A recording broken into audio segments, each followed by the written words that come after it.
ഈ വർഷം ഹജ്ജ് നിർവഹിക്കാൻ ഉദ്ദേശിക്കുന്ന വ്യക്തികൾ നുസൂഖ് പ്ലാറ്റ്ഫോം വഴി പെർമിറ്റ് നേടണമെന്ന് ഹജ്ജ് ഉംറ മന്ത്രാലയം വീണ്ടും ഉണർത്തി. നുസൂഖ് പ്ലാറ്റ്ഫോം ഔദ്യോഗിക പെർമിറ്റുകൾ നൽകുന്നതിനുള്ള ഏകീകൃത തസ്രീഹ് സംവിധാനവുമായി സംയോജിച്ചിരിക്കുന്നതായും മന്ത്രാലയം അറിയിച്ചു. മുൻകൂട്ടി അനുമതി നേടിയ സൗദികൾക്കും സൗദിയിൽ ജോലിയാവശ്യാർത്ഥമുള്ള പ്രവാസികൾക്കും മാത്രമാണ് ഹജ്ജ് ചെയ്യുവാൻ അനുമതിയുള്ളത്. തൊഴിൽ വിസയിലുള്ള പ്രവാസികൾക്കല്ലാതെ സന്ദർശക വിസയിലടക്കം രാജ്യത്തെത്തിയവർക്ക് ഹജ്ജ് നിർവഹിക്കാൻ അനുമതിയില്ല. നിയമാനുസൃതം ഹജ്ജ് ചെയ്യുന്നവരുടെ സുരക്ഷയും സുഗമമായ ഹജ്ജ് അനുഭവവും ഉറപ്പാക്കാൻ നിയന്ത്രണങ്ങൾ പൂർണ്ണമായി പാലിക്കേണ്ടത് അത്യാവശ്യമാണെന്നും സൗദി ഹജ്ജ് മന്ത്രാലയം അറിയിച്ചു. തൊഴിൽ വിസയിൽ സൗദിയിലുള്ള പ്രവാസികളെ പോലെ അവരുടെ ആശ്രിതർക്കും ഹജ്ജ് പെർമിറ്റ് ഉണ്ടെങ്കിൽ ഹജ്ജ് നിർവഹിക്കാനാകും. സോഷ്യൽ മീഡിയ വഴി പുണ്യസ്ഥലങ്ങൾക്കുള്ളിൽ താമസവും ഗതാഗതവും നൽകുമെന്ന വ്യാജ പ്രചരണം നടത്തുന്നവർക്കെതിരെ മന്ത്രാലയം മുന്നറിയിപ്പ് നൽകിയിട്ടുണ്ട്.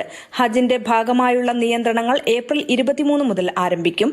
ഏപ്രിൽ 23 മുതൽ ഹജ്ജ് അനുമതി ഉള്ളവർക്ക് മാത്രമാണ് മക്കയിൽ പ്രവേശനം ഉണ്ടായിരിക്കുക. Mathrubhumi news, Jeddah.